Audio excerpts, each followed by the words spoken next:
Marcella? Yeah, okay, I see you hear me. I don't hear you. It's just a maybe. I don't understand why, as usual. That's okay. We hear you. We're about to get started, Marc-André. Marcella, you read me? I do, yeah. Great. We're, It's we're, good start. we're about to get started in just a moment. Yeah, all good then. Okay, perfect.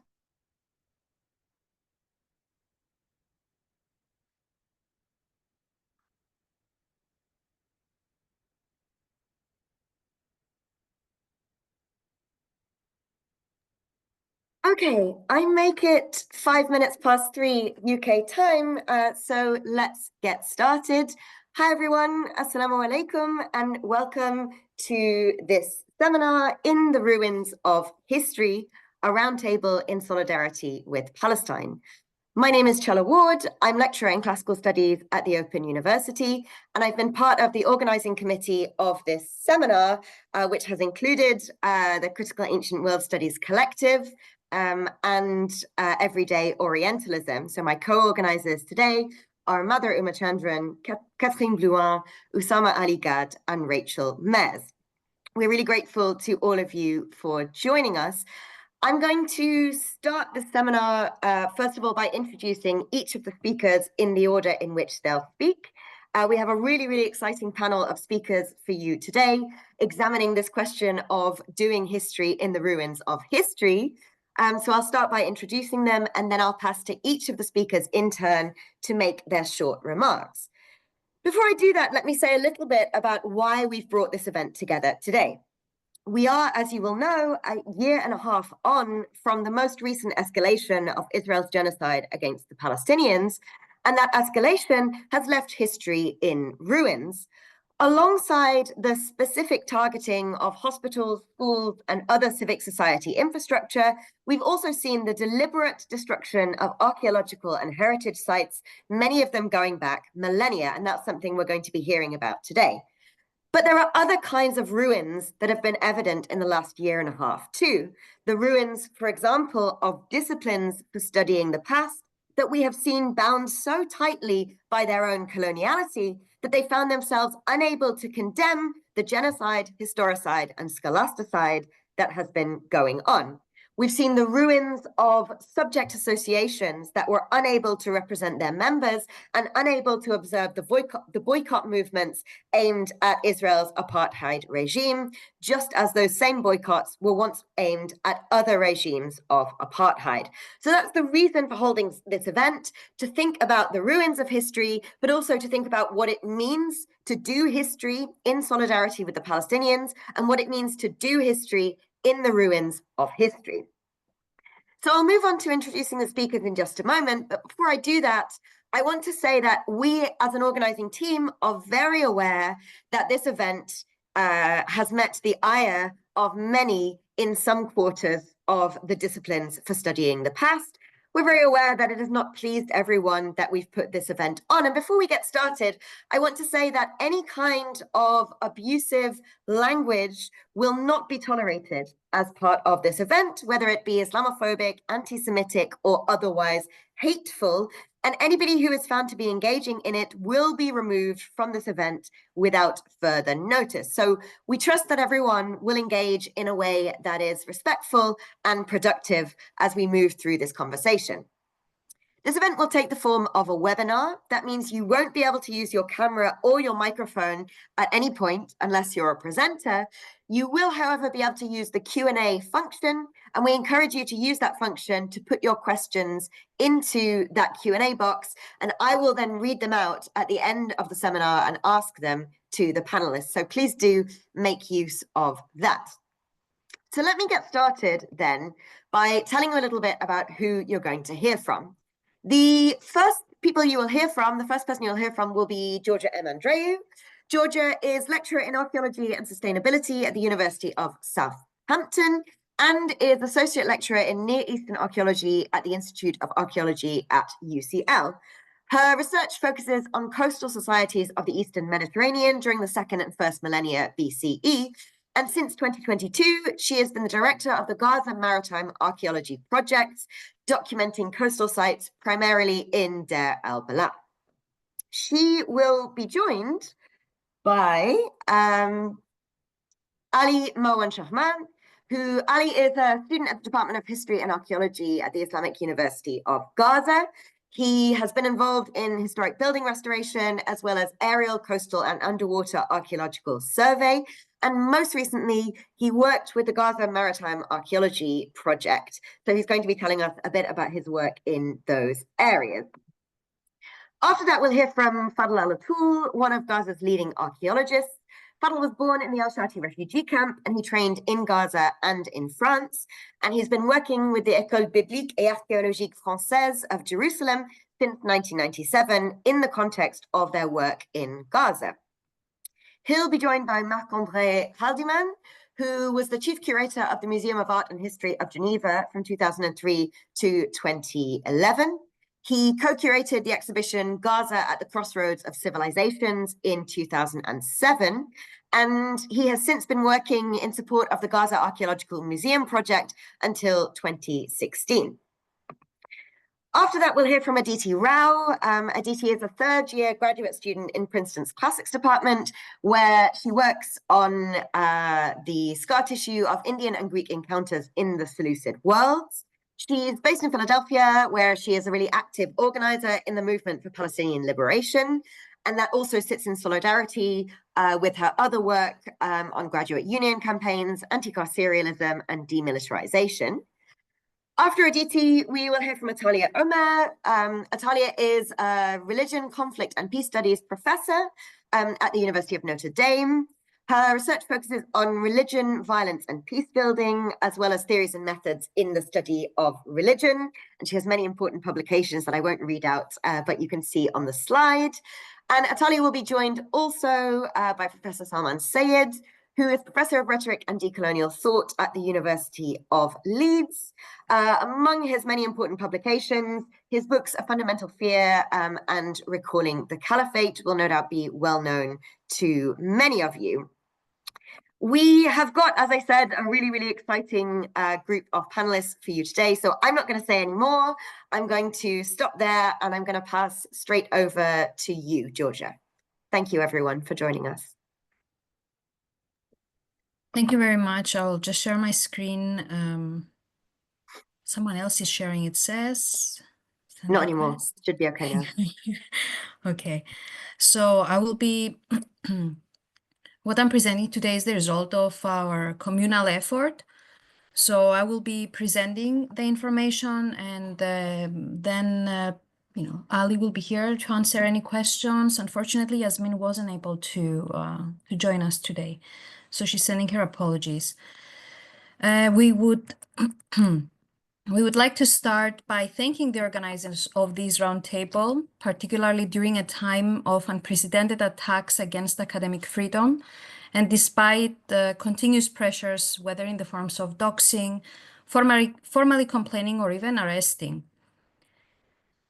Over the past 15 months or more, we have witnessed the unprecedented devastation of human life in the Gaza Strip, broadcasted through various media. And even though a ceasefire has minimized to some extent the human suffering, it's very clear that people continue to face unimaginable challenges. On top of the destruction of infrastructure necessary to sustain life in Gaza, we bear witness to the ongoing dehumanization and disenfranchisement of Palestinians through suggestions of displacement disguised as real estate deals. The architects of those deals argue that historically Gaza has not been a lucky place for Palestinians to live, a selective, superficial interpretation of history, conveniently ignoring the recent 15 months, the past at least 75 years, as well as the chronological depth of the rich and diverse heritage, now reduced to site catalogues and condition assessments. Similarly, the conveniently ignored pollution and ecocide that will harm the broader region for years to come is disguised as a humanitarian concern used to push Gazans out of their homeland. The assumption that you can uproot people from their homes, buy their land from an unknown seller, and reconstruct safer communities, excluding Palestinians, is incomprehensible. It is at the same time unsurprising, coming from people with superficial, non-experiential, and purely self-centered and exploitative connection to land. Violence and land grab continues outside of Gaza, with ongoing attacks on communities in Jenin and Tulkarim, among others. More than ever, archaeological land grab has been expanding and actively being legitimized, most recently by the first International Conference on Archaeology and Site Conservation in Judea and Samaria, recently taking place at the Dan Hotel in Jerusalem, an event taking place on occupied land, an event sharing results from internationally illegal excavations on occupied land, an event including a panel on ethics, an event hosting speakers from several countries, some of which affiliated with prestigious institutions such as the Austrian Academy of Sciences. So what is our role as archaeologists, heritage professionals, and scholars of the past? We have previously mentioned that there's no definitive list of heritage sites in the Gaza Strip. The ministry recently reported 226 sites damaged as the result of the war. The most recent report produced by the Yamina Project and CCHP lists a minimum of 316 sites, or what they call culturally significant sites, of which 138 are severely damaged, largely as a result of Israeli strikes. This figure references, but does not include, an unknown but significant number of cultural centers, areas of artistic production, natural heritage, intangible heritage, archives, and libraries. Most importantly, this report references artifact looting from collections and archaeological storage rooms. Unknown remains the number of heritage professionals killed over the past 15 months. Unknown remains the impact of this war on the lives of those responsible for the protection of the remaining heritage sites.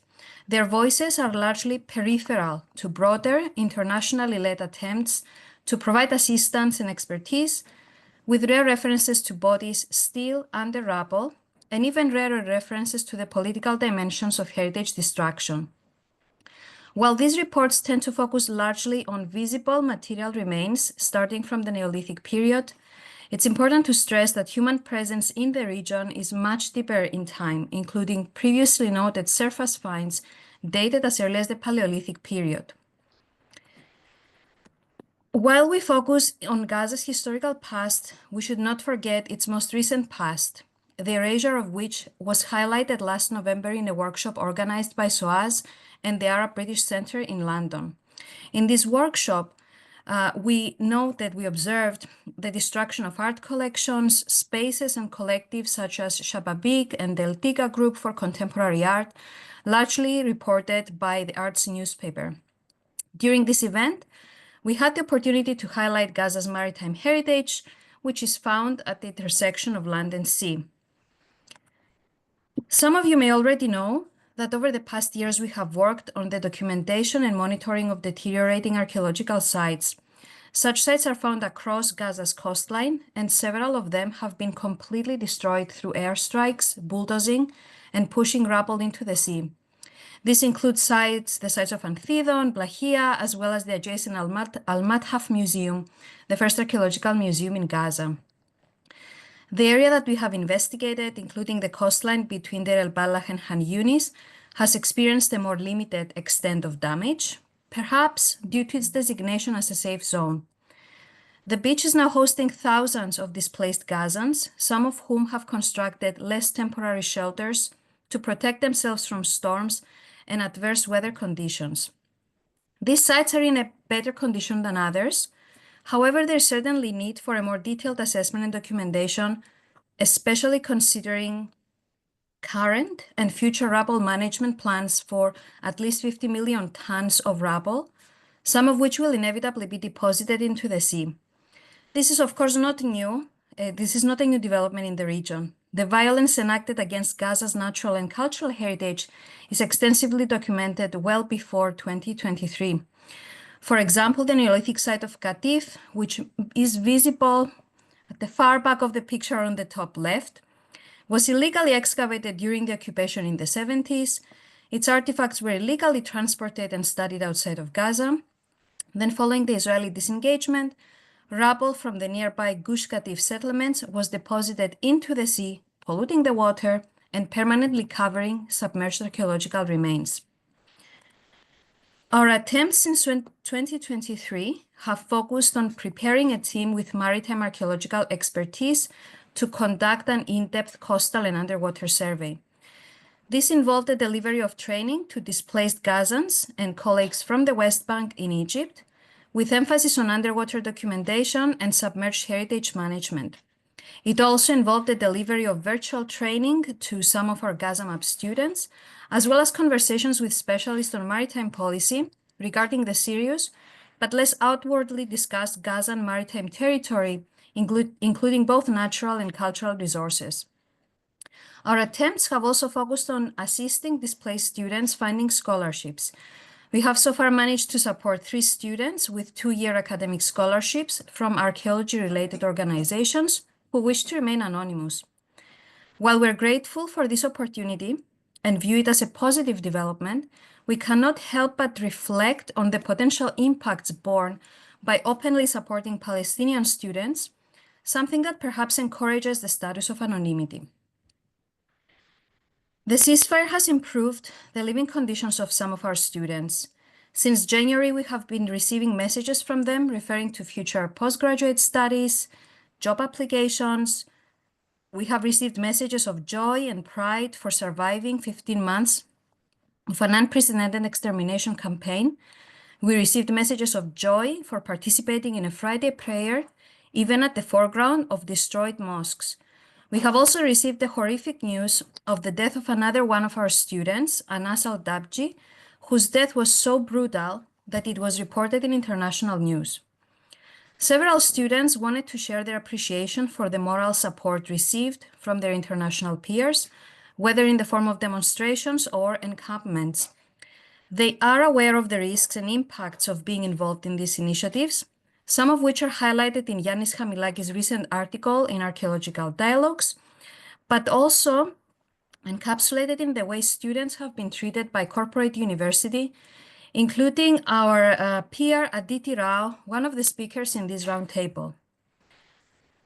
Despite this, it's important to highlight some immediate problems that would benefit from direct assistance. Since the beginning of the war and up until the ceasefire, the archaeology students were able to continue their studies online with a tuition fee waiver. This has been incredibly challenging for them, given that they were giving exams from displacement tents with limited access to internet, electricity, food, water, and so on. Since the ceasefire, the students have received invoices for their last semester fees at the university. These fees need to be settled in order for them to receive their certified degree. The amount of these fees is within the range of $600 per student, an amount inaccessible to most, given that these students and their families have been out of employment for 15 months. There's a clear need for support and an opportunity to mobilize our networks to secure financial assistance for them in order to finish their degrees, receive their qualifications, and increase their employability in a future of large-scale conservation and reconstruction initiatives. Unemployment has always been an issue, even before the war, and of course now it's more severe. There is expectation that funds will be secured for heritage-related work, but we do not know yet the degree in which local heritage professionals, including recent graduates, will be included. This is a broader conversation that needs to engage funding bodies. Therefore, it should be introduced by more privileged heritage professionals looking into these grants dedicated to capacity building and so on and so forth. Lastly, several students and professionals have been requesting information about online doctoral programs or any learning configuration that can accommodate their education while minimizing any risk of them becoming non-returning refugees. And with this, we would like to thank you very much for the support you have been offering to our students and for advocating for the students. Thank you very much. Thank you, Georgia.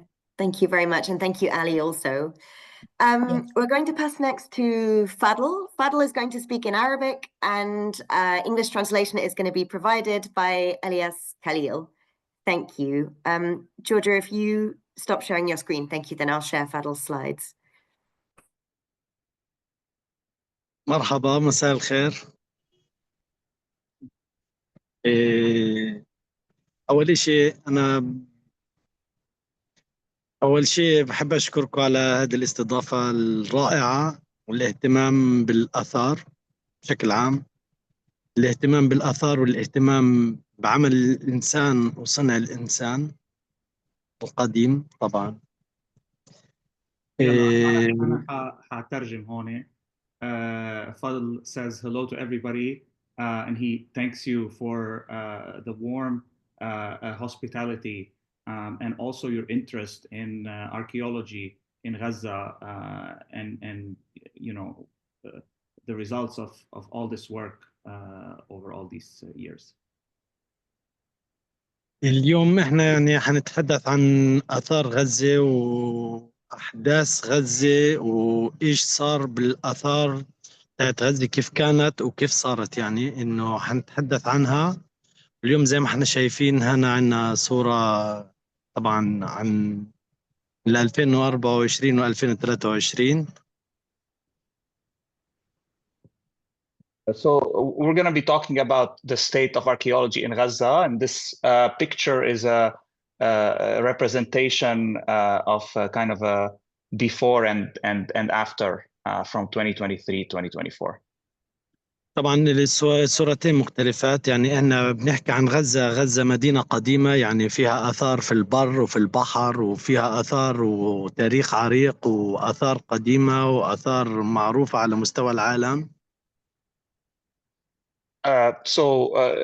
Gaza's archaeology spans lots of sites from lots of different civilizations, and they are a lot of them are of kind of international significance.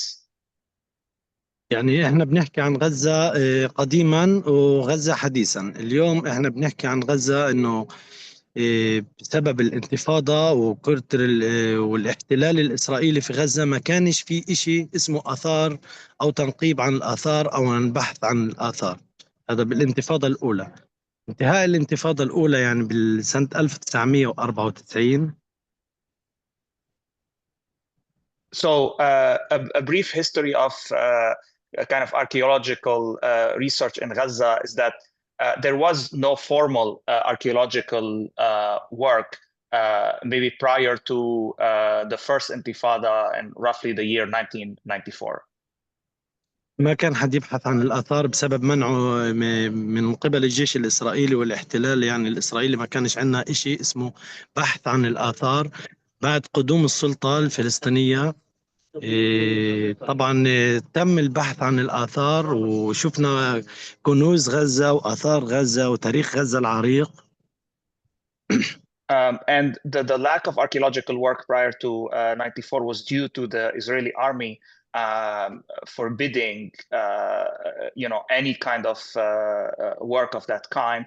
And after that, with the Palestinian Authority, there was some initial work that revealed lots of archaeological sites and treasures. طبعا بداية 1995 أقدمت البعثة الفرنسية للتنقيب عن الآثار في غزة، وتم التنقيب عن عدة مواقع أثرية في غزة. So in 1995, a French archaeological expedition performed some work and some excavations which revealed a number of archaeological sites. طبعا ما كان اهتمام كتير في غزة بالمواقع الأثرية، وزي ما احنا شايفين هنا جزء من صورة فسيفساء وجزء من صورة المتحف اللي هو المتحف الأول كان موجود في غزة، اللي هو المتحف الخاص بجودة الخضري. So in the picture that you're seeing on the screen, to the right is the museum, private museum of Mr. Al-Khudari. ايوه بعدين لما بدأنا للتنقيب عن الآثار يعني من موقع البلاخية اللي احنا شايفينه قدامنا أمامنا على الصورة، طبعا صار في مقتنيات أثرية واللي هو القطع الأثرية والبحث عن القطع الأثرية والتوعية الأثرية. طبعا صرنا نستهدف بعديها اللي هو طلاب التاريخ والآثار في غزة. So this site that you're seeing in Blachia was one of the first that stirred interest in archaeology. And so archaeologists in Gaza started recruiting history students to explore the field of archaeology. زي ما احنا شايفين اللي هو الصورة اللي هو موقع ميناء أنثيدون بلخية، ونشوف كيف كانت قبل في أثناء التنقيب وكيف صارت بعد في أثناء الحرب. هذه الصورة أخذناها في سنة ال 25 يعني 2025 حديثا. Okay, so the picture that you're seeing on the right is very recent. This is from 2025. And it's a picture that's taken in the same site of Blachia, and you can see if you compare the picture on the top left corner before this last war to the one on the right, you can see, and also you can look in the bottom left corner and see all these craters due to Israeli aggressions that have really affected this site. موقع البلخية زي ما احنا شايفين اللي هو ميناء أنثيدون، وجدنا فيه هو عدة حقب تاريخية متتالية الزمن والعهود والعصور في هذا الموقع، وهو مساحته مساحة كبيرة يعني تقريبا ما يقارب 220 ألف متر مربع.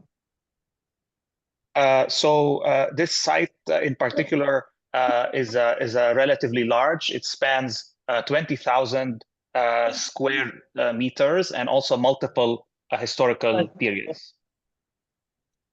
زي ما احنا شايفين هنا موقع البلخية هو أول موقع هو تم التنقيب عليه في غزة من قبل البعثة الفرنسية. بعدين من ثم انتقلنا لمواقع أخرى لأنه احنا بنعرف غزة مدينة قديمة.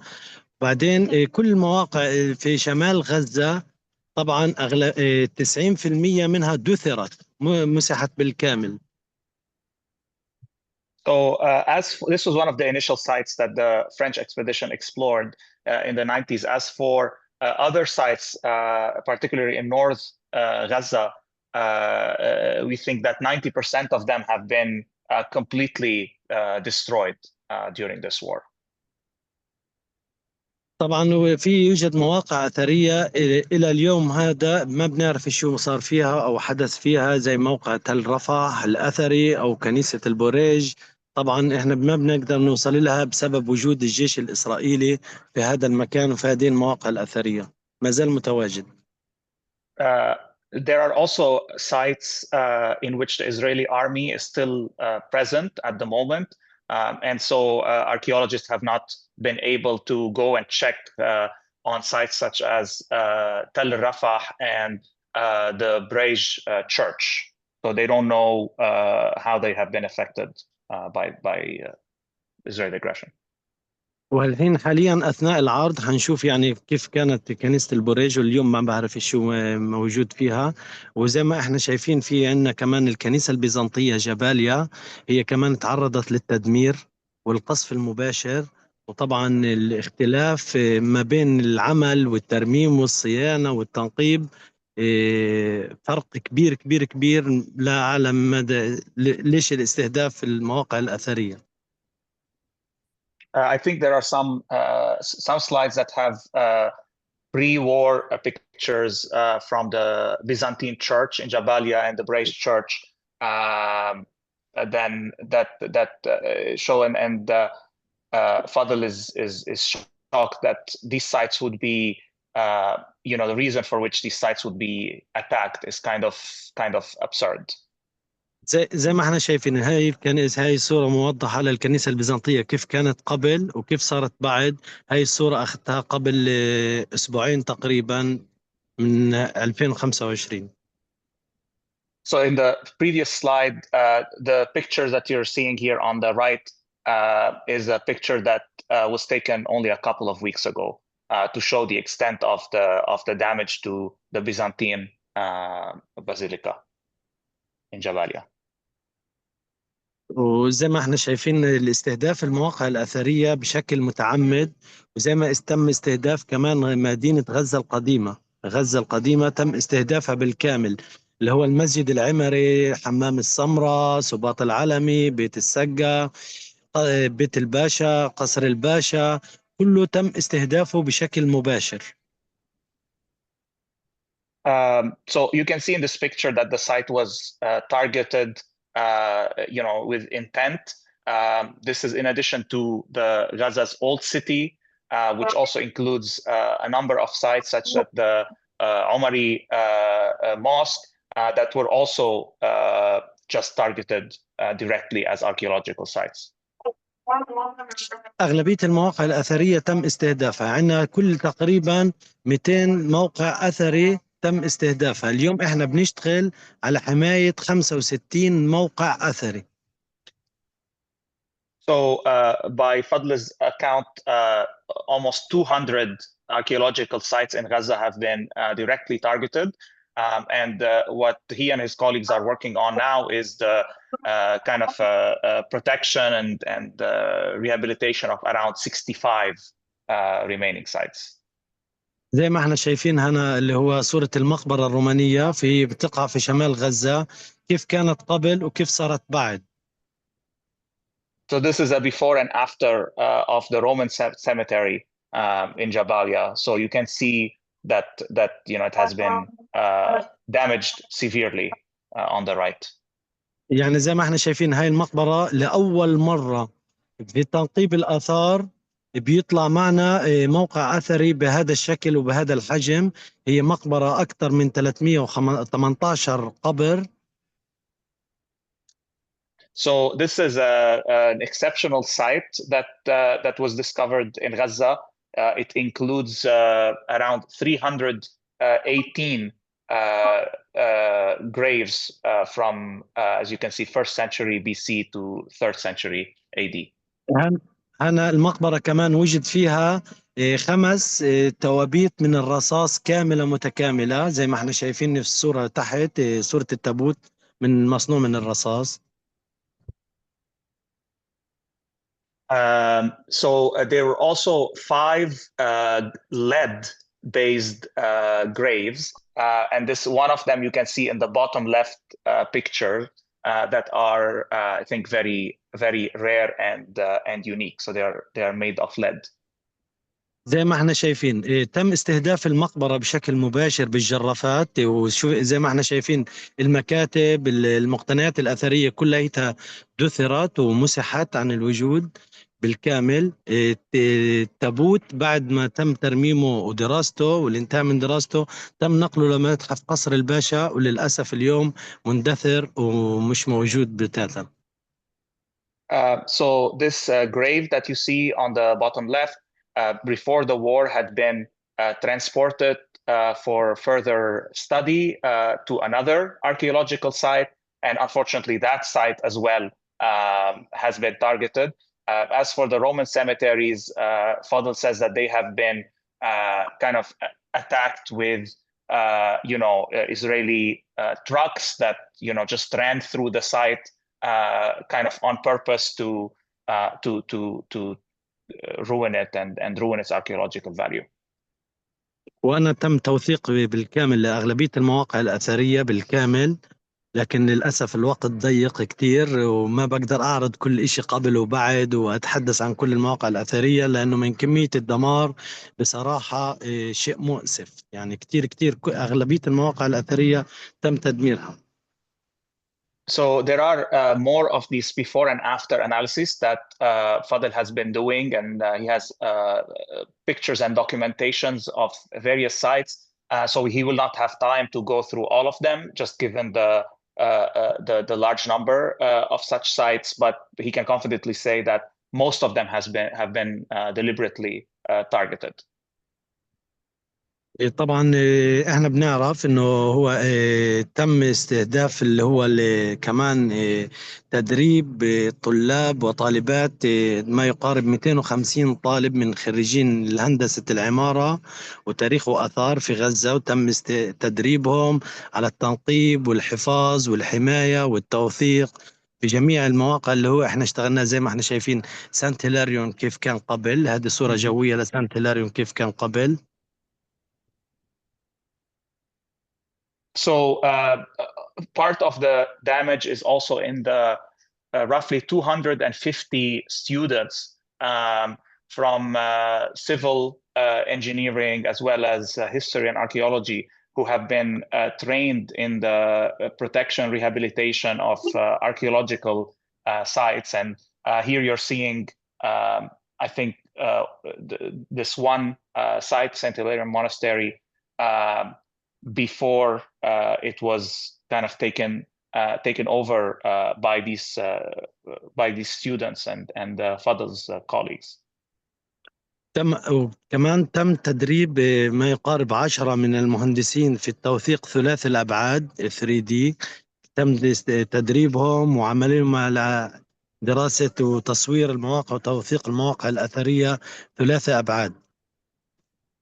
Also among these students were 10 engineers who were trained in 3D modeling, who have also documented before the war many of these sites to try and model them and understand them in 3 dimensions. هاي الصورة اللي احنا شايفينها جزء من الحمام اللي هو موقع سانت هيلاريون.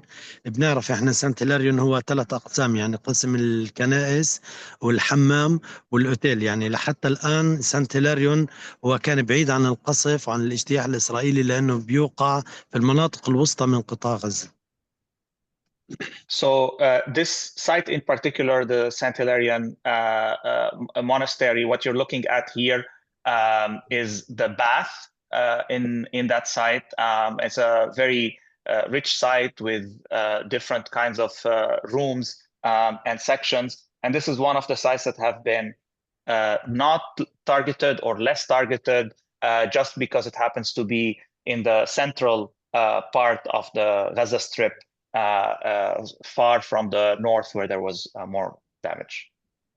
تقريبا هو الموقع لحسن الحظ اللي هو كان بعيد عن مواقع الاستهداف الإسرائيلي بشكل مباشر. يعني زي ما احنا شايفين صورة المسجد العمري قبل وبعد. If you can compare what we saw in the previous slide where that site was relatively safe to the Omari Mosque, which is in the more densely attacked areas. You can see in this before and after the extent of the damage. طبعا غزة القديمة تم استهدافها بشكل مباشر. كل القصف اللي كان موجود في غزة القديمة كان استهدافه استهداف مباشر، ومعروف انه هذا مواقع أثرية موثقة بإحداثياتها بأماكنها وتم استهدافها، رغم انه معروف انه هاي مواقع أثرية مدنية ثقافية. So these sites in the old city in Gaza were, we know they were deliberately targeted because they are well-documented heritage sites with very clear coordinates that are known publicly before the war. So, and they are completely civilian locations. So the fact that they were damaged in this way tells you that archaeological sites were a target. زي ما احنا شايفين كمان اللي هو صورة قصر الباشا اللي هو تحول بعد الترميم لمتحف من جميع مقتنيات القطع الأثرية في غزة، وهو متحف كان صغير صح بس قيمته الأثرية كبيرة كتير. زي ما احنا شايفين تم استهدافه قصف مباشر بعدين دخول عليه بالجرافات. So this site, the Pasha Palace, is itself an archaeological site, but also it was used to store other archaeological artifacts, and so the fact that it was destroyed means that all these artifacts as well were likely destroyed, and they were destroyed not only through airstrikes but also through trucks and kind of equipment going through the site to ravage it further. ويعني احنا عارفين انه غزة مدينة قديمة، هان زي ما احنا شايفين اللي هو كمان حمام السمراء يعني كمان تم استهدافه. هي صورة قبل وصورة بعد كيف تم استهدافه بشكل مباشر. حمام السمراء كان مساحته صغيرة بس القنبلة المضروبة على حمام السمراء عملت رماد كامل، حتى الحجارة تاعته وصلت بعد 100 متر من المكان اللي هو متواجد فيه. So this is a small site, Hammam Samra, a bath. You can see it before the war on the left, and you can see on the right, how clearly it was kind of targeted at its center. to the point where even the stones in this hammam were found around 100 meters away from the site. طبعا حمام السمرة رمز مهم في غزة ومعروف في غزة، ويعني كان هو مفتوح لكل الأطياف ولكل الناس ولكل الديانات ولكل أي إشي. وهو كان مكان خاص ومدني بحت يعني، وتم استهدافه بهذا الشكل. And part of the reason this was argued, this was a very civilian location that was open to all Gazans as a kind of historical site. So the fact that it was destroyed is additional evidence that archaeology in Gaza was being targeted.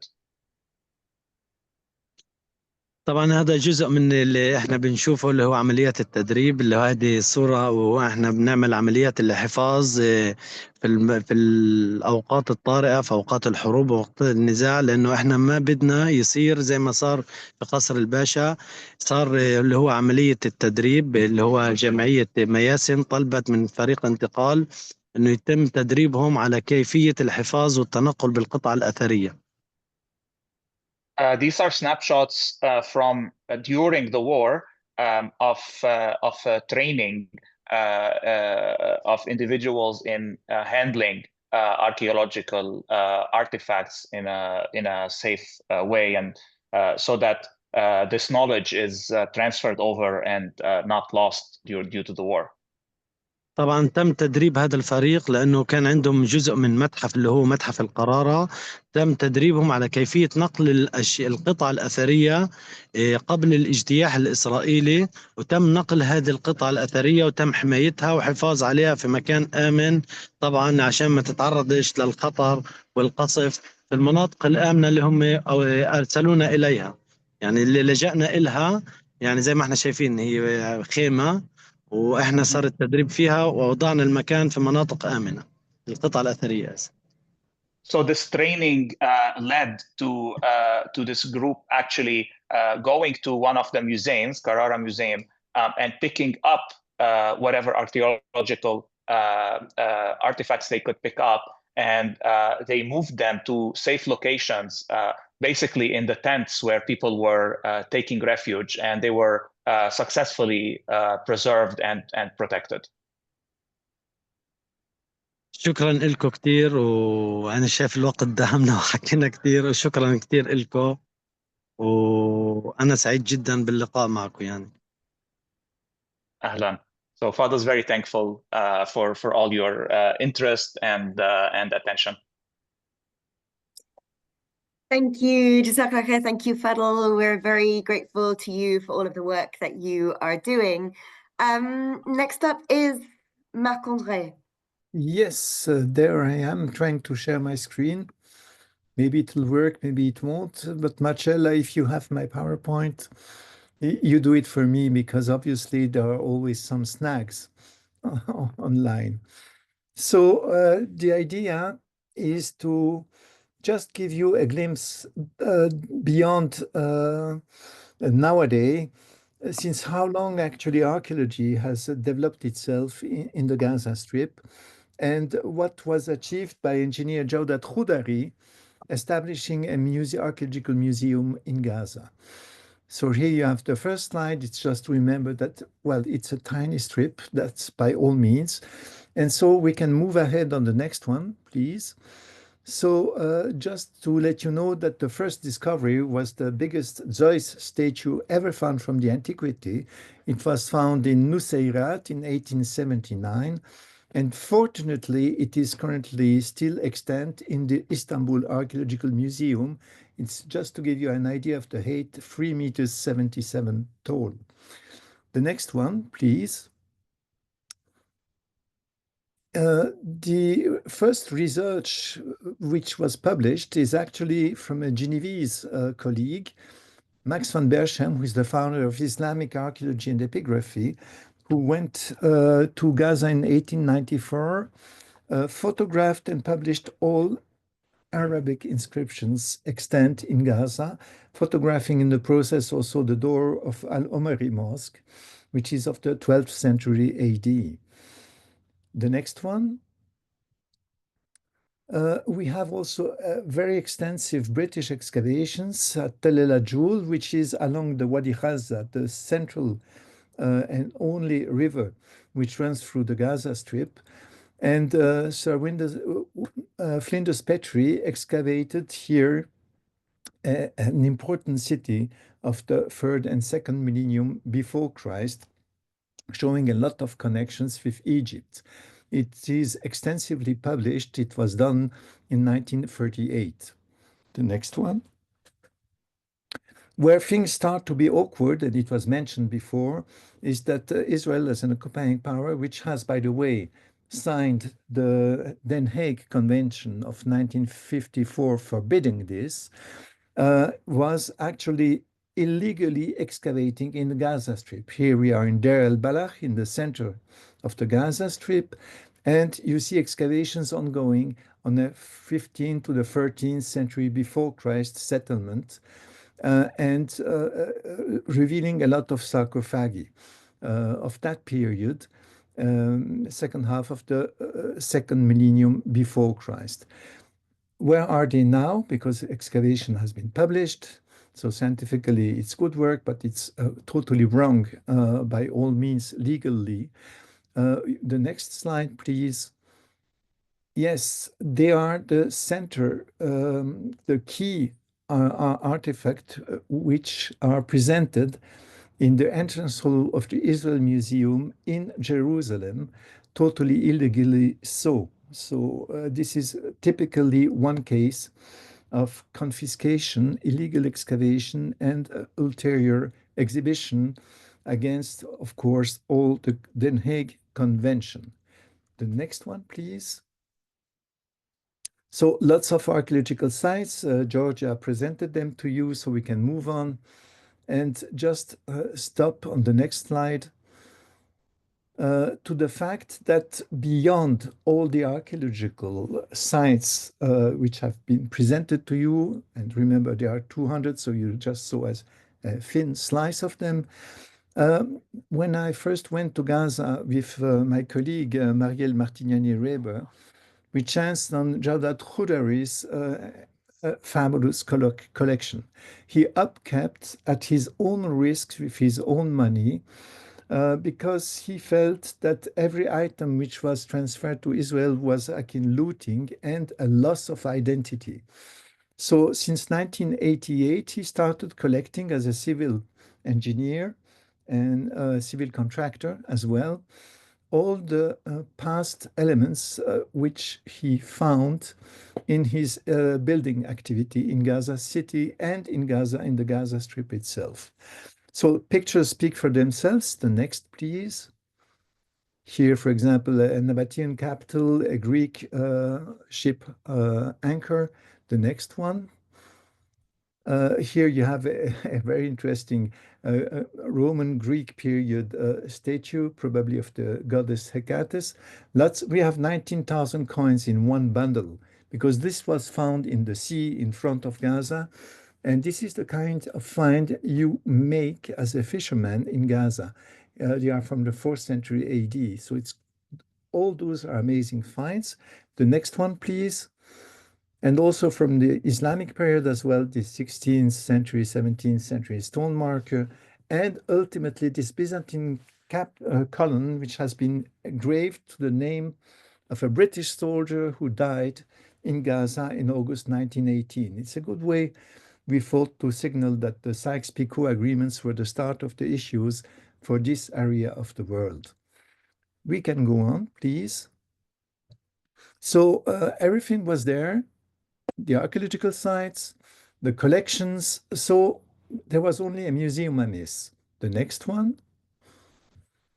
We have it here, and that was where Geneva jumped in, because as a junior student, I was there at the discovery of a Gaza wine jar in Geneva in a 5th century AD layer.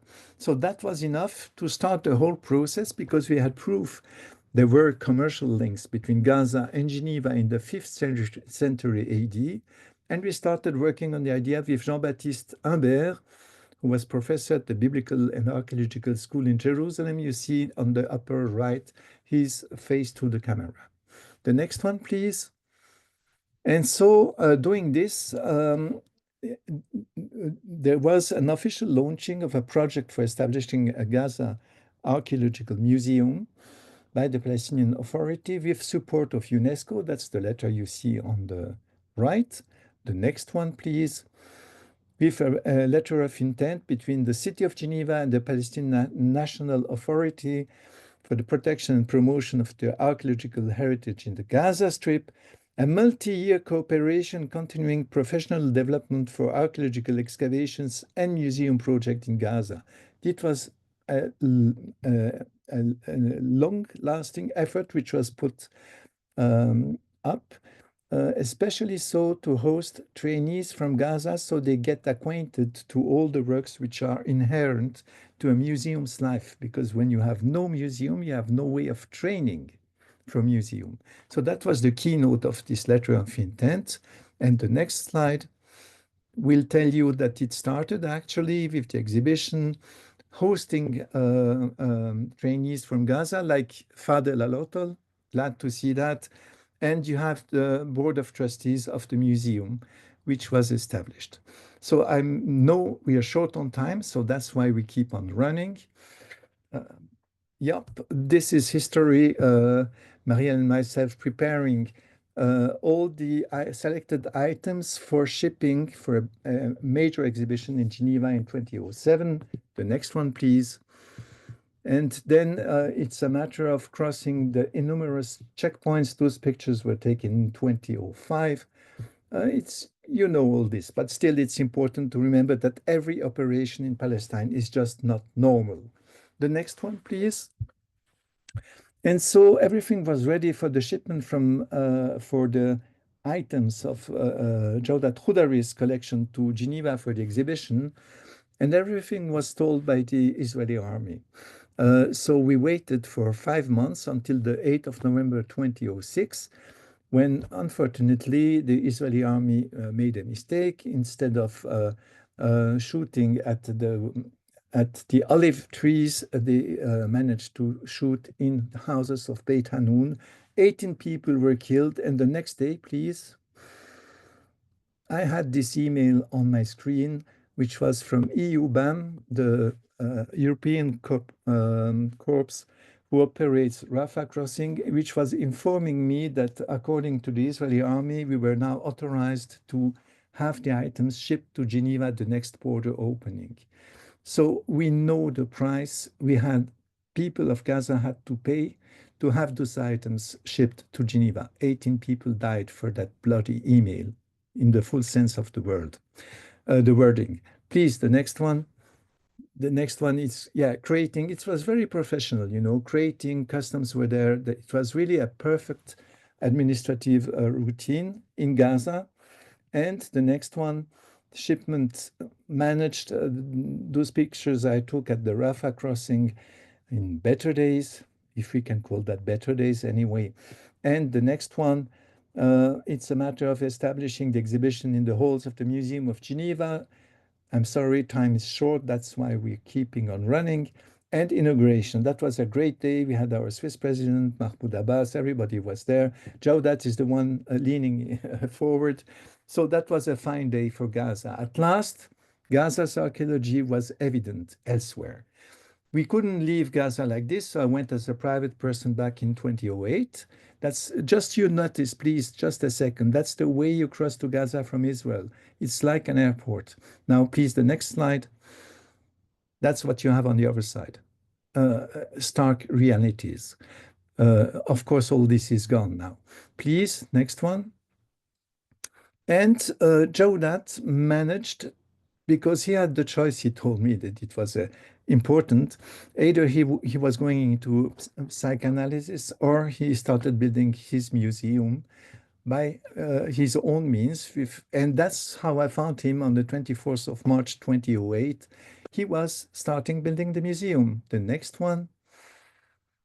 And of course, it was moving because on the 29th September of the same year, I was back in Gaza and the museum was open. Those are the miracles of Gaza. This is the reason why we have to be totally aware that Gaza has a future. Gaza is amazing in recovery, in ideas and new ideas setting, and the people of Gaza are just tremendous. Remember that, focus on that, please. This is of the utmost importance. We can move on. Yeah, another slide of how well established this museum was, of course, with help of many people. Please go ahead. And it was a normal living place. You know, people in Gaza have the right to have normal lives. And they had here not only the museum, which is in the background, but also a restaurant, and it was really enjoyable. The next one, please. And then everything came crashing down. This is the northern storage facility of Jawdat Khudari's collection, which was just bulldozed away. Everything was taken down. The items have disappeared, like those Roman and Byzantine columns.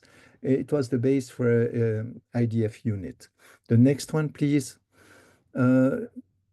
Yeah, so there were reactions from the city of Geneva, myself, and UNESCO. I wrote to an Israeli colleague of the IAA saying that we were really worried about what was happening in Gaza and that please he could convey the coordinates of Jawdat Khudari's facilities and museum to the IDF so they be safe kept as necessary under the Condemn Convention. The answer came with a silence, no answer given, and we had the photos and videos. Yeah, it's all right. You can move on, Marcella. Yeah, there we are. This is where the garden and house of Jawdat Khudari was. Remember the first slide with this beautiful garden? This is how it looked at the exact very same place on the 2nd February 2024. I mean, one picture is more worth than 10,000 words. We can go on. And the museum is gutted itself, so nothing left, just destroyed by fire. And the last one, please. Yeah, so maybe again, with the resilience of Gaza, this is a real message. Geneva can help. Geneva will help. Geneva is aside Gaza for trying to re-establish a museum and collecting what can be collected of the archaeological items and cultural heritage, which is maybe still safe or retrievable. And Geneva has this great motto that post tenebras lux, after the darkness will shine light. And this is what we from the heart wish to Gaza. The last slide, please. Maybe keep on having last slide. Yeah, you'll have it on this is how Polybius talks about the people of Gaza. It's a beautiful wording. I let you read it quietly. The ultimate image, please. Marcella, the next one. Just to remember that to have this history, 18 people had to lose their life. Thanks very much for your attention. Thank you, Marc-André. Thank you for that incredible story. We are going to move on now with Aditi. All right. Thank you all so much. I'm just so grateful for the chance to be back at this panel, and in the company of so many brilliant, generous, exceedingly brave colleagues. It's impossible to keep time, really, during a genocide. It's impossible to keep time because every day is too long. Every massacre is apocalyptic. Every life, every single one of those 500,000 Palestinian lives, we say time and time again, was a universe, a whole world. But then the question remains, how can one keep time in the destruction of 500,000 worlds?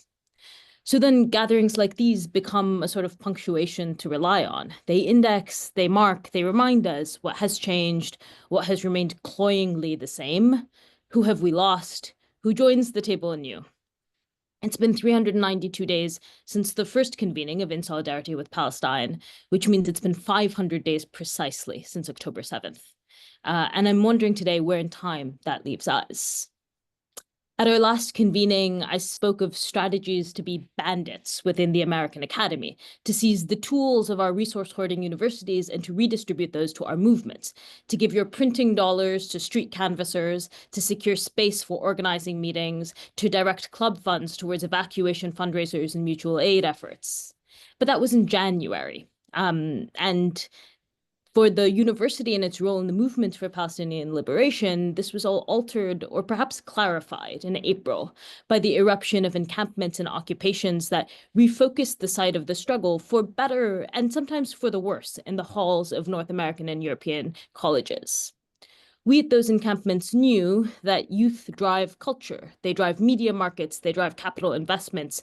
So by offering up proof of an entire generation turned against the Zionist entity of Israel and its genocidal collaborators under the auspices of a vague fight for free speech, we offered a rupture to the liberalized and hegemonic vision of Zionism. And then we were surveilled, suspended, expelled, in some cases prosecuted, and others threatened with deportation. We lost access to those printing dollars. We were denied the ability to book spaces for our own campus. So goes the long fight of liberation, to organize, to escalate, to be cut down and retaliated against, to learn new tactics, to skill up, to organize and fight again. We can mark time also with our own bodies and our own acts.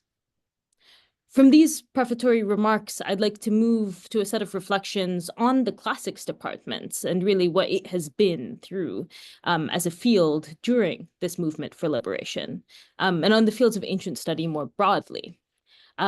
These thoughts I'm going to loosely bring together under the banner of a fear I have, a growing anxiety, in anticipation of someone's production of Antigone in Gaza. 12 years ago, this summer I was starting high school, police in Missouri shot Michael Orlandis Darian Brown, an unarmed 18-year-old Black teenager, 6 times in the front of his chest. I observed a summer of magnificent unrest and of uprising. I met peers at protests who encouraged me to read George Jackson. I learned about abolition. I decided I was an abolitionist.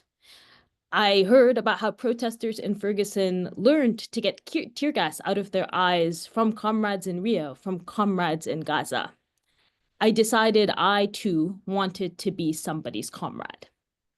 When I got to college a couple of years later, I told a faculty member in classics, a little just teasing the water, about these ideas, and I was directed to a play called Antigone in Ferguson. It thought of itself, it seemed, as a way to relocate, to classicize Michael's death, to bury him on stage, to bury him in the annals of classical literature. I watched this play, and even then I thought it knew nothing about George Jackson, it knew nothing about tear gas, it knew nothing about being a comrade, it knew nothing about his fight. But casting Ferguson as Thebes, I could see gave it purchase, it gave it value to this field. It was a city full of living people, but it came only into academic life in the imaginary of its death, destruction, and loss.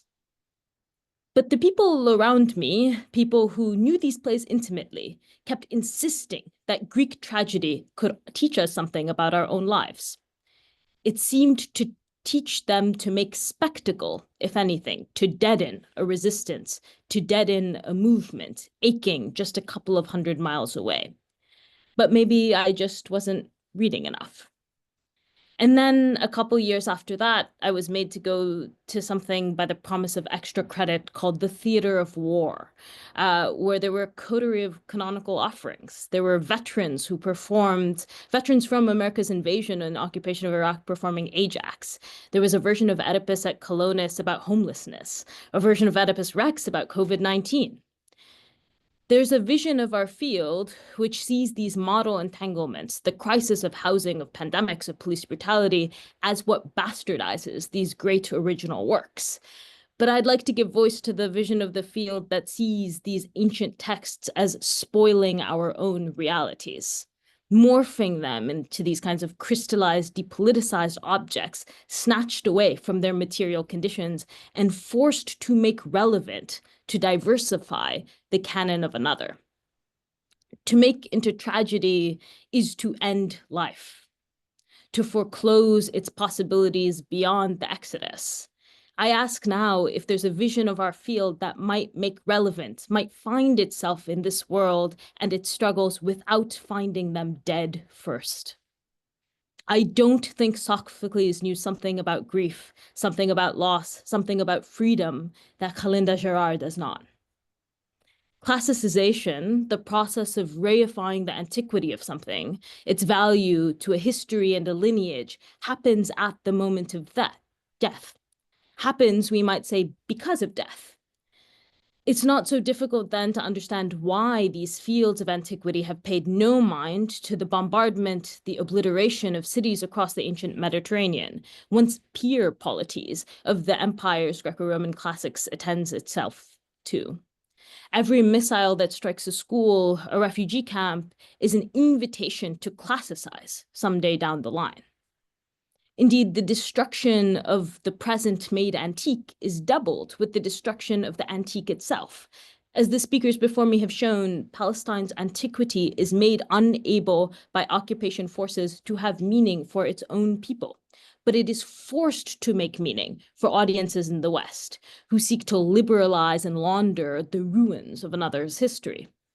We can think now about France's plunder of the Benin bronzes and the commission of the Savoy-Sarr restitution report, which held that their ability to speak as a people had been denied because the objects about which and from whose lineage they would speak were stored away in the museums of the French. In a way, we can think of the deaths in Palestine, not only in the past 2 years, but in the past 47 years, as having been pre-grieved by the field of classics, wept for before their end, just to flag the transformative power to the field they will offer down the line. Lives who were born predestined to be lost. I can only think now of the opening lines of the Aeneid, where Juno weeps for Tyre, for Carthage, not because the Latins will kill them now, but because she knows that someday those same Latins will make ruins of this city. I saw Tyre struck by 12,000 tons of explosives in September, and I look towards a vision of the field which weeps for it then. The streets of Gaza, of Rafah, of the West Bank, of Jenin, of Nablus are covered in bodies, bodies that deserved to be laid to rest. And these streets are also covered in militarized occupation forces who will snipe those who attempt to remove and treat with dignity these bodies. I get it if you see that and you say, Antigone. But what exists in this tale if we do not confine these bodies to the shrouds and limits of some ancient rubric? What exists in this tale if we treat it as its own universe? If our Antigone is in Gaza today, I wish for a vision of our scholarship that seeks to preserve her life, her brother's life, her father's life right now. Marc-André is right. I'm not sure there's a future that awaits classics, a field built on and built for mountains of death, but he is correct. Gaza has a life because it is built, Gaza has a future because it is built on life.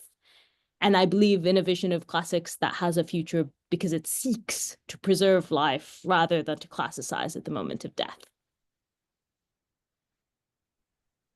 Inshallah. Thank you, Aditi, very, very much. Atalia, you are next up. Hi, everyone. I wanted to also thank the fact that we have this space to have this conversation. It's very meaningful, and I appreciate being invited into this space. So I will talk, I want to kind of title or frame my remarks, and I'm sorry that I don't have PowerPoint, by talking about the need for a epistemic intifada. And I'm going to speak about peace. So peace, the discourse of peace has a violent colonial history. One needs to think of the concept of pacification as most operative and often found in profound tension with justice. I'm thinking, just as an example, of how the Cold War is narrated as an era of peace, or what in the parlance of peace studies, where I'm kind of located, is called negative peace. But of course, this period was burning hot in terms of violence on all the various proxy fronts. This point immediately foregrounds the question, peace for whom? This is a key question pertaining to the long history of peace process, the so-called peace process in Palestine. I will telegraph just a few points that explain why peace for Palestinians have meant the entrenchment of violence, now escalated into genocide. First, the discourse of peace in Palestine has been misframed in terms of two key questions, at least. When did it start, and what do we call it? Much of the peace discourse associated with the so-called Oslo frameworks begins the story in 1967 in a kind of a definitional act of Nakba denial. Within the so-called peace frame, you see the creation of Bantustans through a discourse of neoliberal peace building in the context with the help of the PA, the Palestinian Authority, and concurrent policies of disavowal, where you have, from a denial of Nakba, you have people explicitly in Israeli discourse talk about the need for a second Nakba, and that was before the onset of the genocide after October 7th.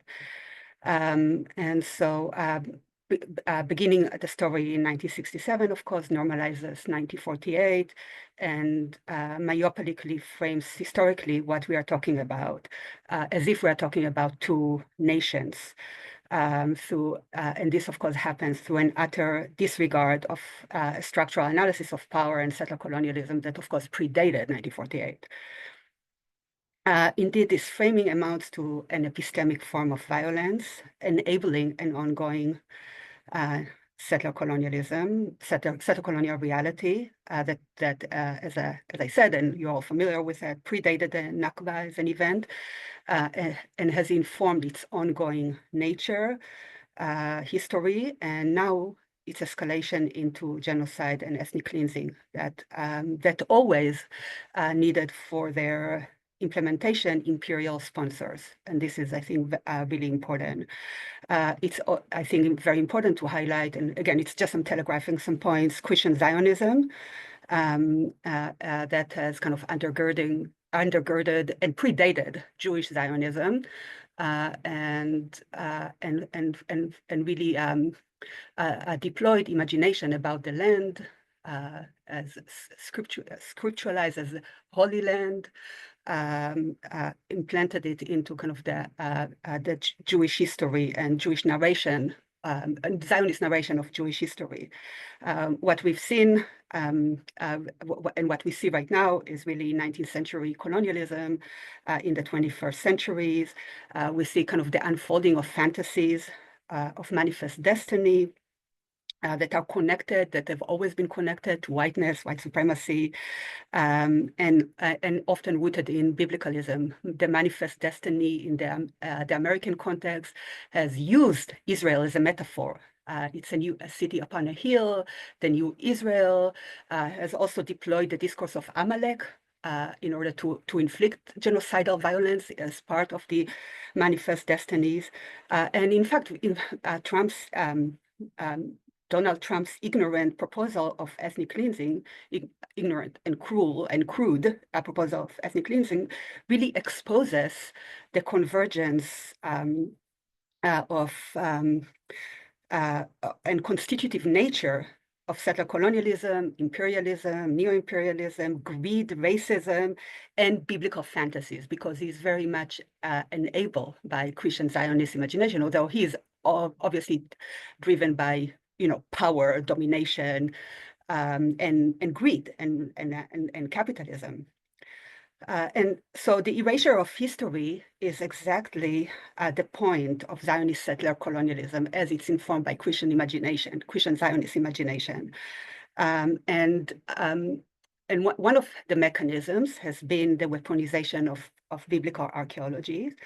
and a discourse of origin. Of course, the biblical archaeology in Palestine started late 19th century, but it's very important to know that that the early generation of Zionist political military figures, military and political figures, have been obsessed and were very, very good students of the book of Joshua. And really kind of enacted, like wanted to claim Joshua historically. And of course, this act of reclamation facilitated the denial of the histories of the land and the peoples of the land.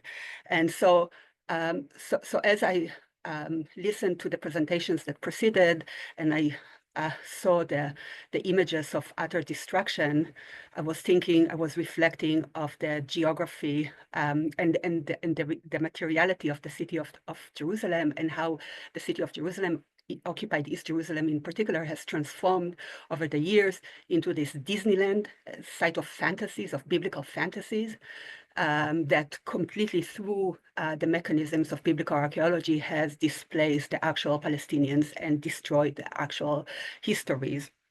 And I think it's very important to understand the connections between the Disneyfication of occupied East Jerusalem and the utter destruction, genocidal destruction, and scholasticide, and the destruction of the histories of Gaza that we see now, and the discourse about turning it into the Riviera of the Middle East. So I think it's very important to keep this tension. Another mechanisms, in addition and connected to biblical archaeology, is what in recent years, recent decades, has developed in the context of the occupied West Bank in terms of actual biblical practices of, for instance, shepherding, where you have settlers learn the practice of so-called biblical shepherding, and through that practice they continue to depopulate Palestinians. And so again, yet another example of how biblical archaeology and praxis and methodologies are deployed in the service of settler colonialism, and they are operative materially through erasure and denial of the histories of the land.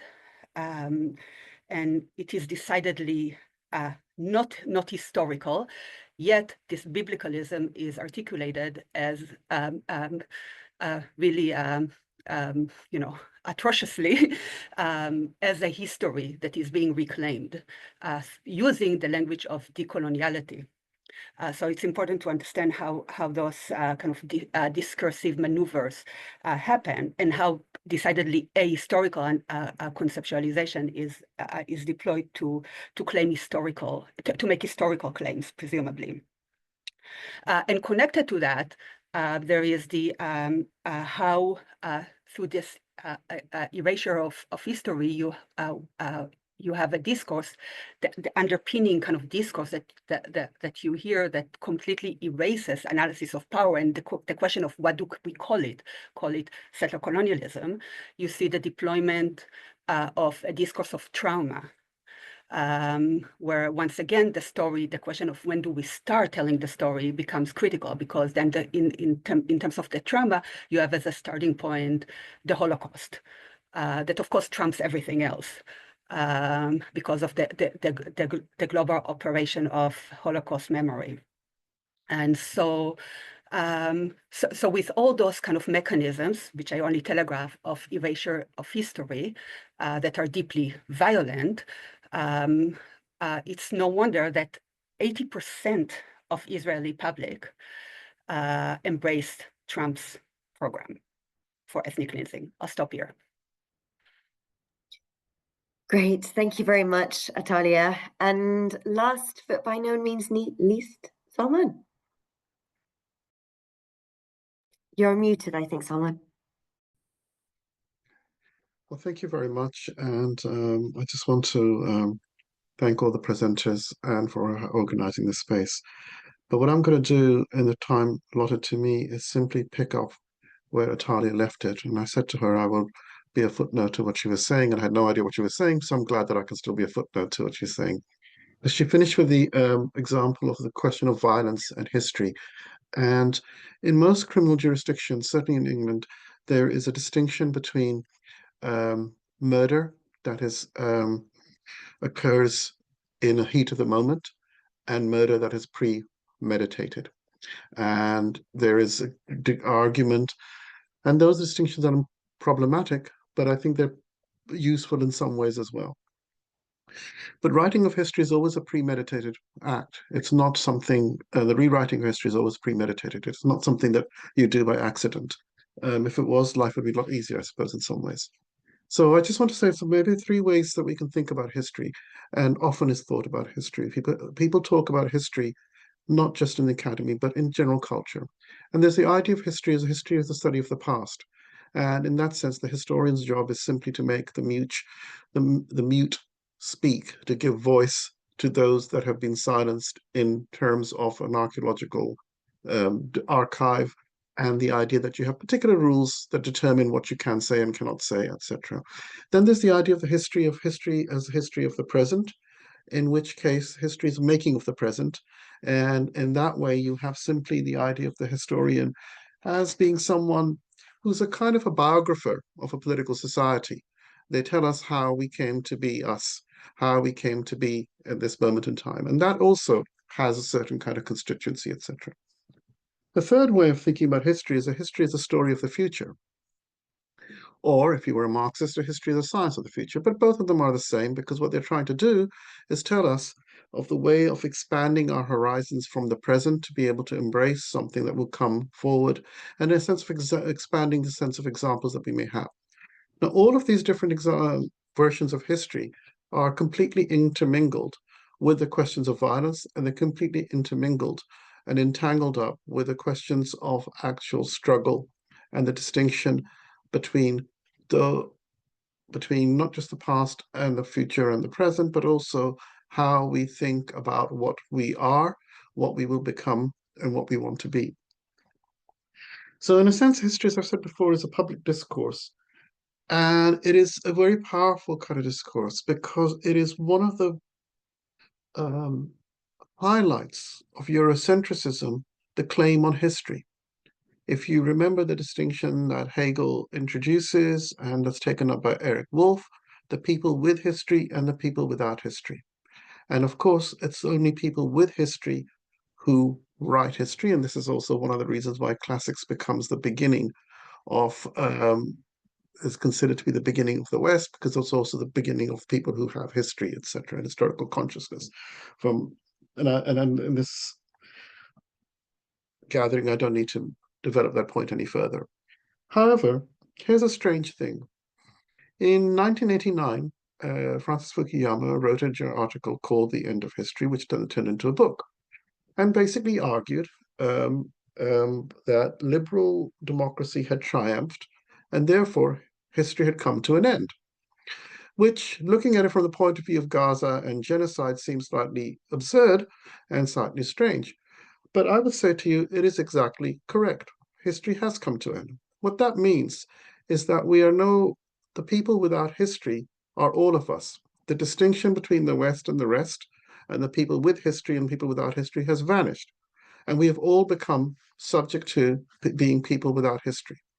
And that carries with it its own kind of particular implications for what we can actually do about our understanding of the current situation. You often hear people talk about bemoan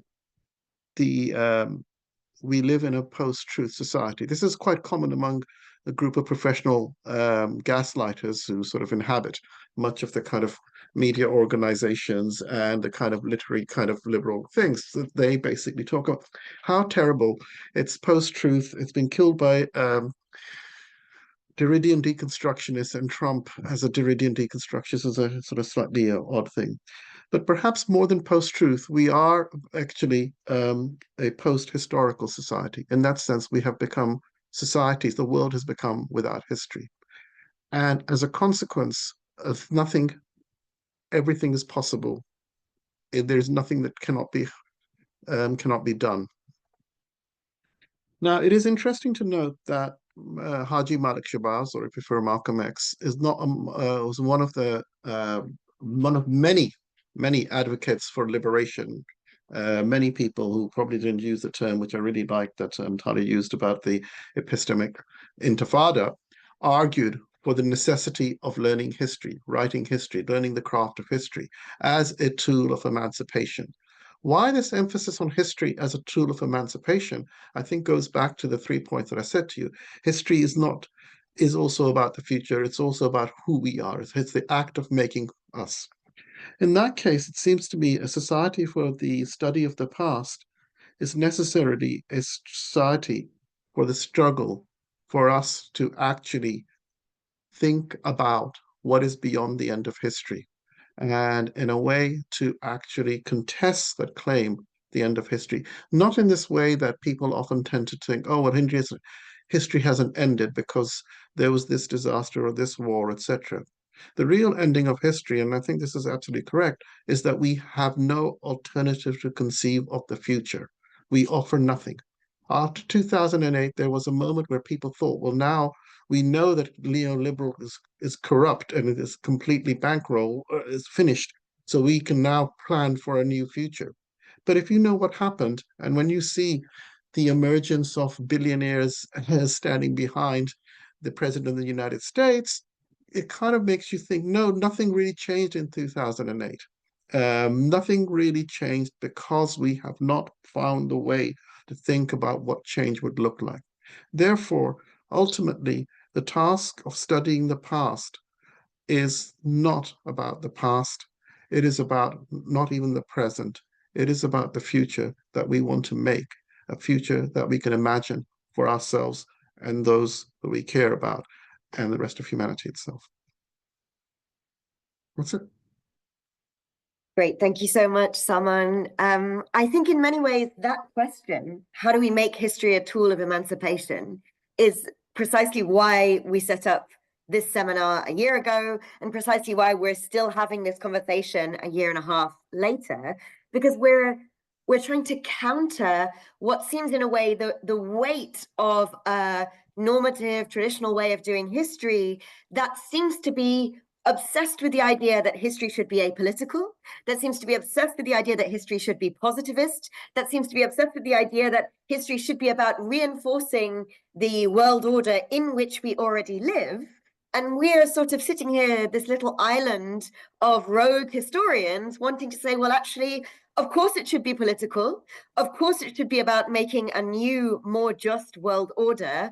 Of course it should be a tool of emancipation. And I think what has transpired, in the year and a half between when we last met for the first edition of this seminar and us meeting now, is that question, how do we make history a tool of emancipation, has become so much more urgent and has become something that we will all of us need to put our energies behind if we are going to make this discipline mean something in the world around us.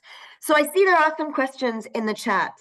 What I'd like to do, and I'm looking to Mother and Katrine to see if they agree on this way forward, what I'd like to do before we take those questions is just introduce where we think we might go next with this question, how can history become a tool of emancipation? And then there are some very good questions in the Q&A, so then we'll take a couple of questions after that. But I'd like to just introduce where we're going next, first of all, before people perhaps start to need to leave because we are slightly overrunning. Let me, before I do that, say a huge thank you to all of our panelists, and also a huge jazakallah and a huge merci. This is a very multilingual crowd. Thank you ever so much, all of you. But let me tell you a little bit about how critical ancient world studies and everyday Orientalism are thinking about this question, how can we make history into a tool of emancipation? The first way that we're going to answer that question is that we are going to hold more of these seminars. It's increasingly obvious to us that this is not a one-off conversation. It's in fact a conversation we need to have over and over and over again. Not least because every time we advertise one of these conversations, it seems that the traditional weight of that discipline that calls itself classics gets more and more annoyed with us for having the audacity to want to have this conversation. And I see that as a very positive thing in a way, because I see it as a discipline that was kind of formerly relatively assured that its own politics was the politics of the world order, of the entire world, and is increasingly having to reckon with the fact that not only is its own politics not the politics of the entire world, it's not even the politics of everyone who's trained in that discipline. And I think that's a very positive thing. So keep an eye on your mailboxes, because this will not be the last of these conversations that we hold. The idea is to hold at least 2 more on different themes so that we can explore these areas in more detail.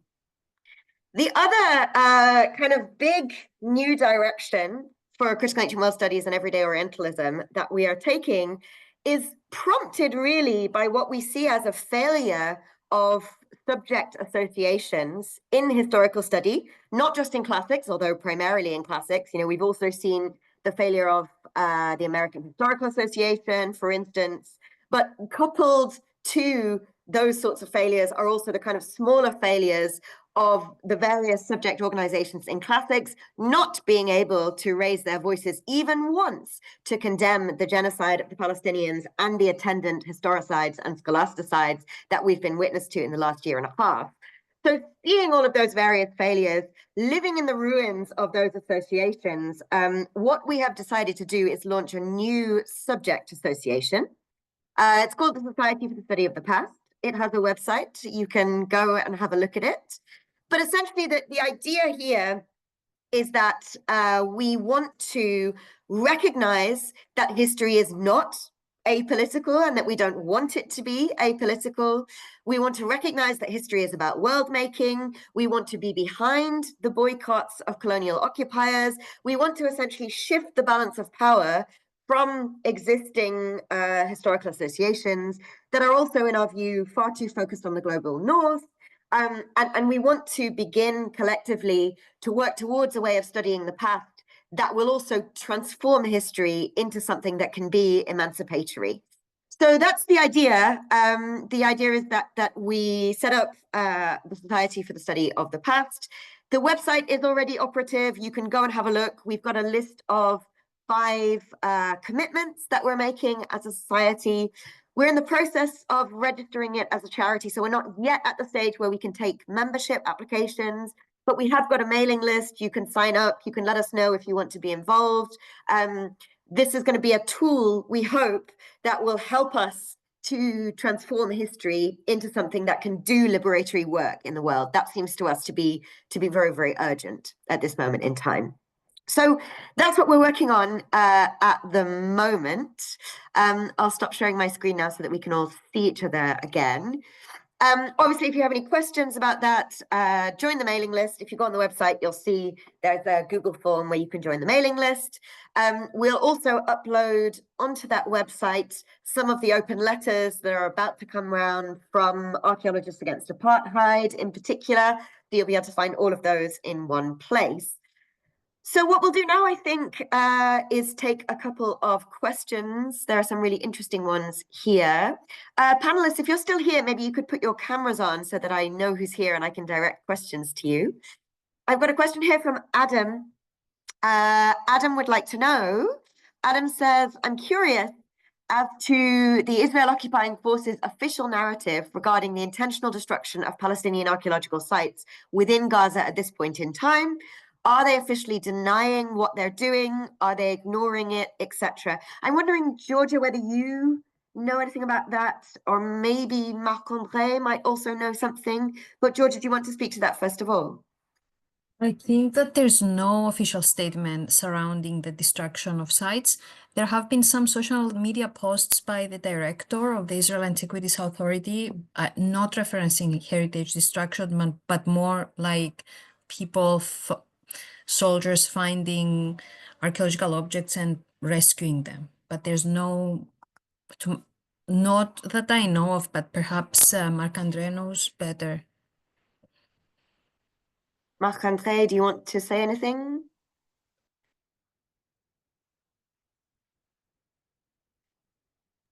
Are you still there? Est-ce que vous êtes encore avec nous? Oui. I'm not aware of any official statement.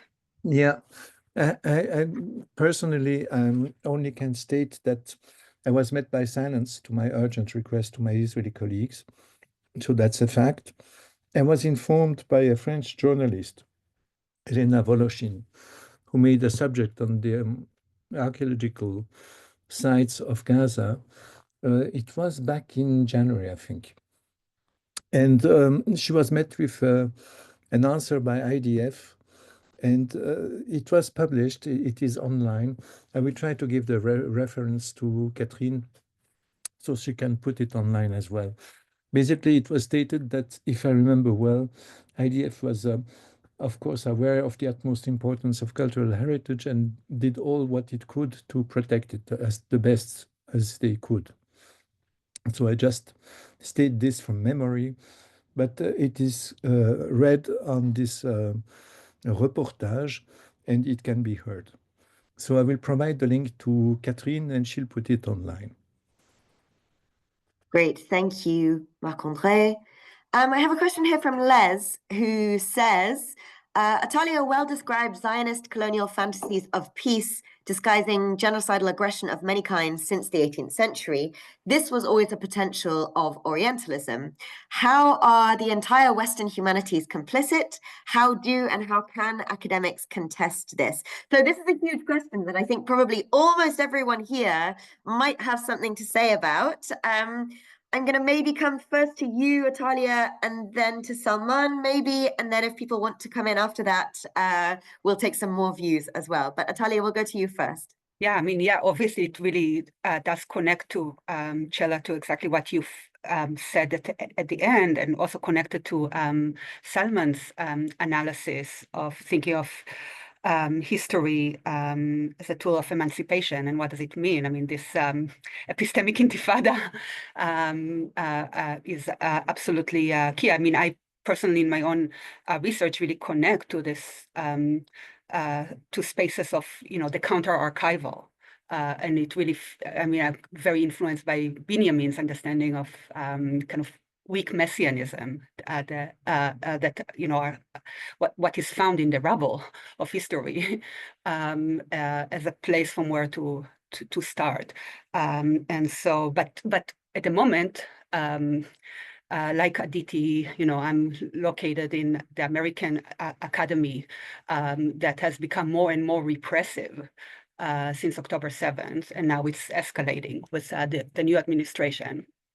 And so we really need to navigate this space, and what does it mean to be in this space, and the fact that there is, there is no, like, it's so difficult to find, Palestine studies, the space of Palestine studies institutionally, and so much of, I mean, at the moment, so much of kind of Palestinian scholarship is censored, and also now at the current moment at the risk of becoming labeled as terrorists. So really intersecting with the depths of Islamophobia is really kind of expressing itself.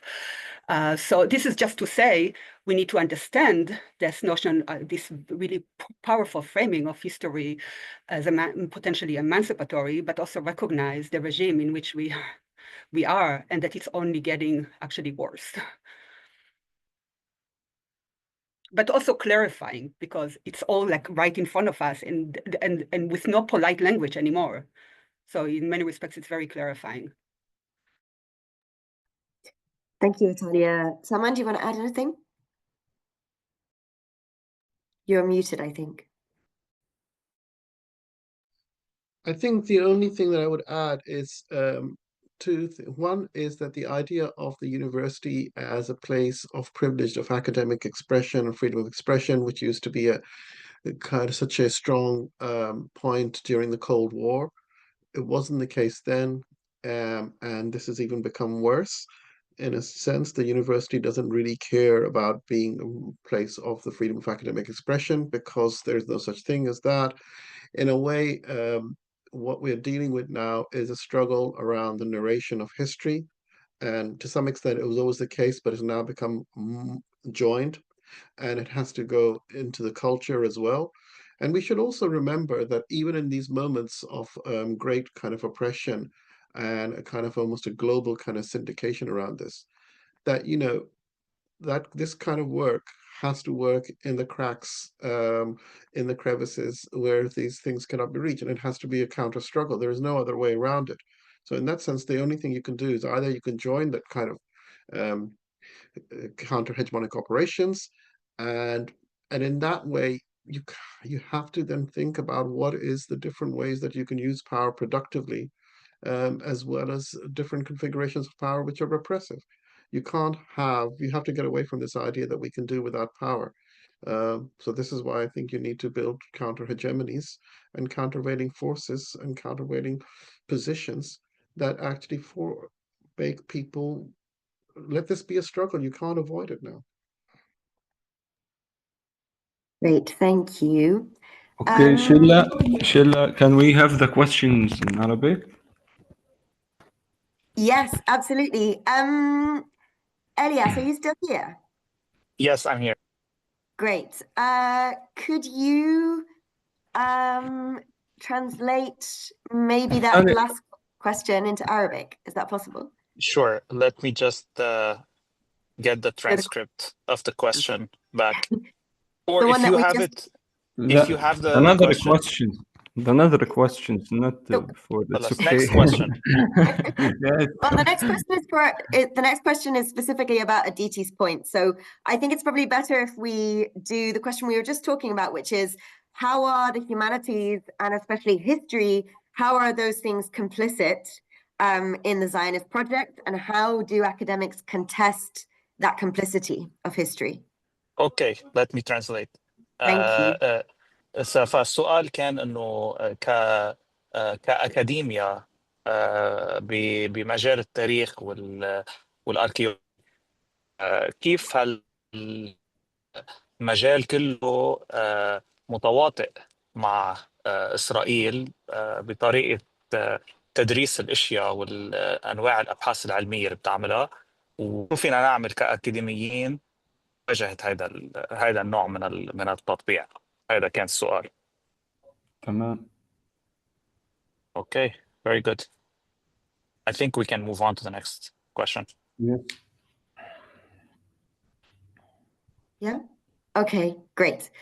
So the last question we have from the audience, and then I have a question for Fadl and Ali in just a moment. But Sita has a question about Aditi's point. So Sita says, I really loved Aditi's point about how historical disciplines like classics perform a kind of anticipatory memorialization that serves those disciplines' interests and puts them in a position of gaining from death.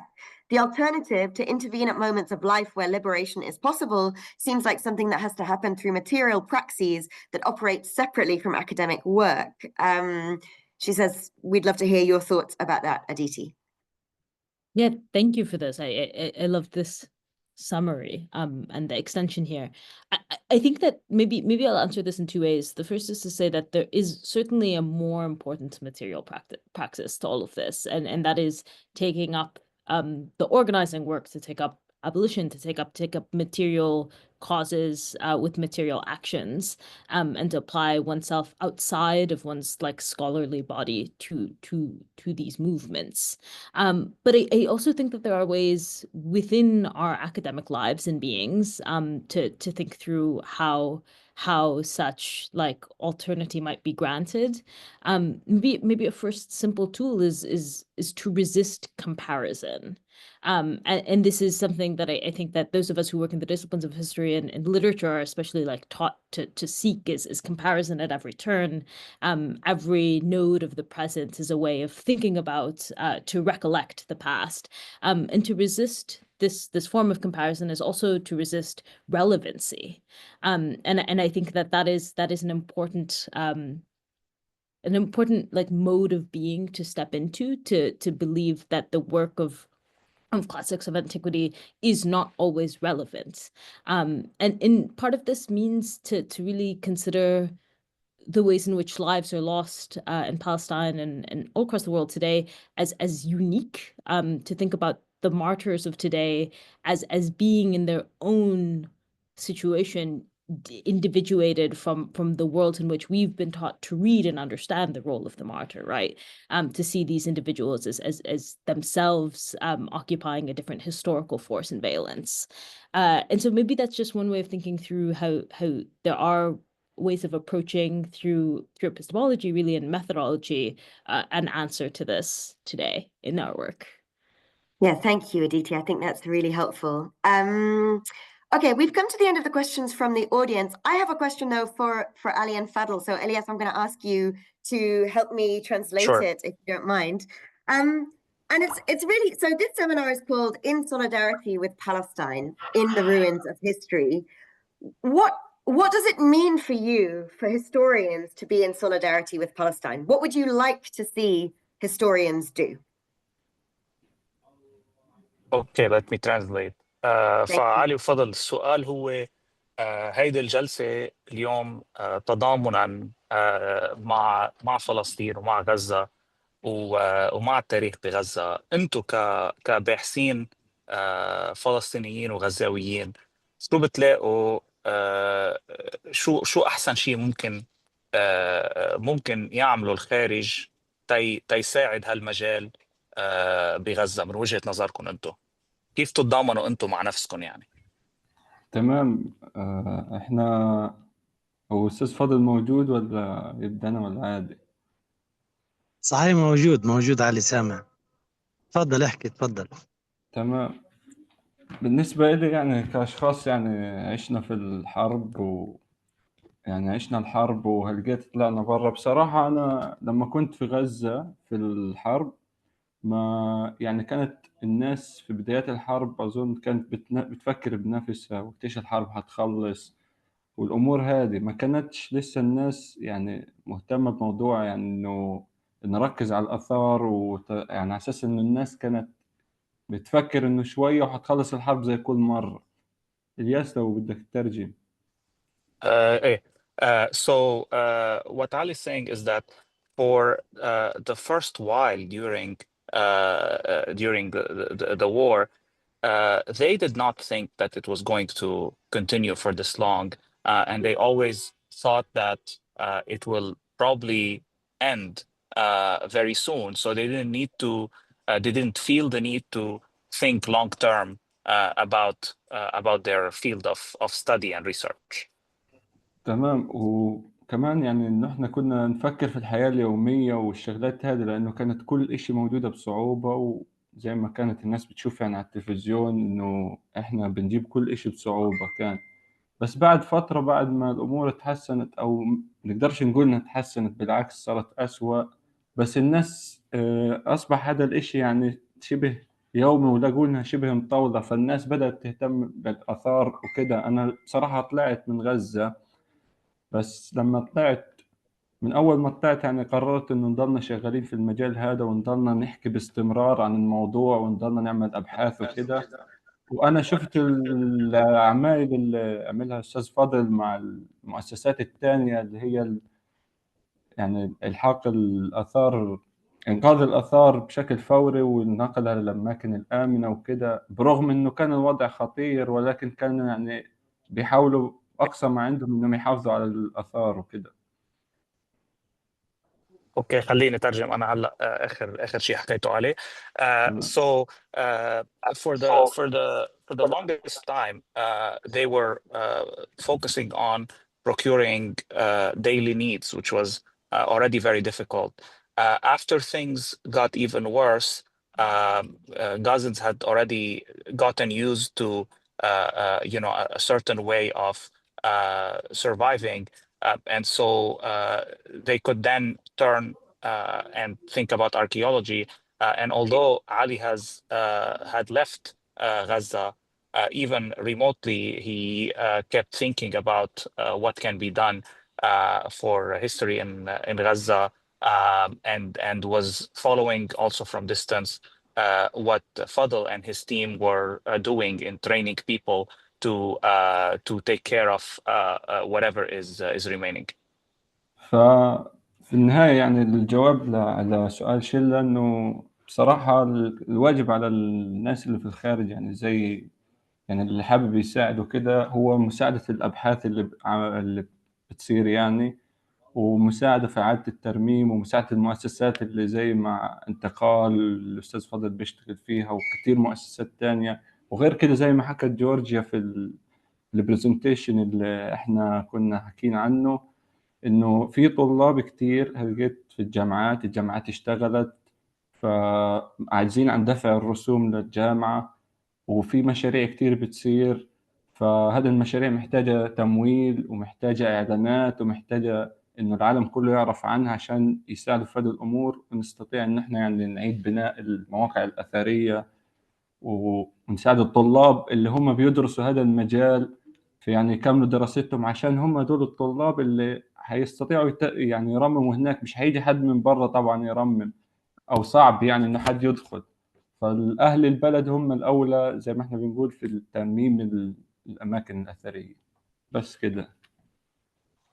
So, in summary, what Ali asks all of us to do is to support the people who, on the ground, are able to contribute to archaeological efforts, and this includes initiatives such as the ones that Fadl is involved in, and really, there's only so much that can be done from outside Gaza. So the best we can do is find ways to support academics and researchers in Gaza, whether through donations and funding and so on. And I don't know if there are specific links that maybe Catherine can share later with attendees.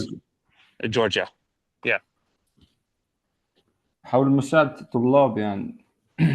Yeah, in terms of scholarships or funding that can be provided to students in Gaza so that they continue doing this work. Great. Thank you so much. I think that's really good advice, Ali. Thank you. And thank you to all of our speakers. I'm just noticing it's coming up to 5 o'clock UK time, so I think we probably had better draw this to a close. But let me say thank you to everyone for joining us, especially those of you who defied the voices on the Liverpool classicist list, especially who spoke in very harsh terms of this event. We're really glad that you came out to join us anyway. Thank you to all of our speakers, especially those folks who joined us from Gaza, where it is not easy to join an online meeting at all. So we're really, really grateful to you for your time. And thank you to all of you for your solidarity, for keeping to time, for giving us loads of new directions in terms of trying to think about history as something that could be emancipatory. I think that's a worthwhile project for us into the future. So thank you, everyone. Thank you also, everyone, for listening.